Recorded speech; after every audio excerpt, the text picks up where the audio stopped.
మెప్పు కోసం నేను మాట్లాడుతాను, ఆయన మాట్లాడతాడు. ఆయన చేసిన కూడా నేను పొగిడేవాడిని. పొగడపోతే నాకు అక్కడ స్థానం లేదు. అలాగే వాళ్ళు పొగిడేసిపోతా ఉంటారు. వాళ్ళది ఏం లేదు. కర్త కర్మ క్రియ అన్ని ఆయనే. అన్నిటికీ ఆయనే బాధ్యుడు. ఎవరి మాట ఆయన వినడు. ఒక ఎమ్మెల్యే ఆయన్ని కలాలంటే కొన్ని గంటలు వెయిట్ చేయాలి, కొన్ని రోజులు ఎదురు చూడాలని రాజమండ్రి రాజానగరం ఎమ్మెల్యే కూడా గతంలో వ్యాఖ్యలు చేశారు. దీనిపై మీరేమంటారు? అటువంటి చేదు అనుభవం మీకు ఎదురైందా?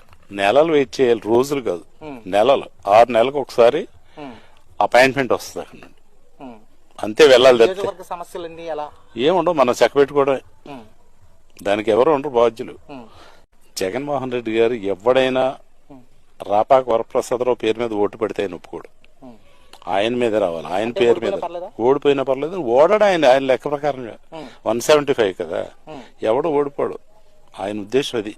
మొన్న టికెట్ ఇచ్చినా గెలుస్తానని చెప్తారు అందరూ. ఎందుకు ఇవ్వడంటే ఒకటి పేరు మీద రాకూడదు. 80 మందిని ఎందుకు మార్చాడంటే నా బొమ్మతో గెలిచారు చూడమని సాయిబాబాలా ఇలాగ ఆశీర్వదింతూ ఉంటాడు ఆయన.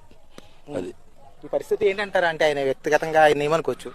ఆయన ఏమనుకోవాలో ప్రజలు చెప్పారు, ఏమనుకోమంటారు.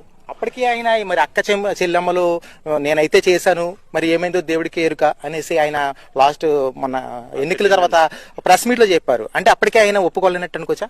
ఎప్పుడు ఒప్పుకోరు ఆయన, ఎప్పుడు ఒప్పుకోరు. ఇప్పుడు కూడా 40% ఉంది నాకు. మరలా నేను వచ్చేస్తాను, మనం వస్తామంటాడు అంతే. ఎలాగ వస్తామో, తప్పులు జరిగినాయి, ఈ తప్పులు నేను చేశాను కాబట్టి ఓడిపోయాను ఒక్క మాట ఆయన మాట్లాడాడు. ఆయన ఎప్పుడు మాట్లాడు.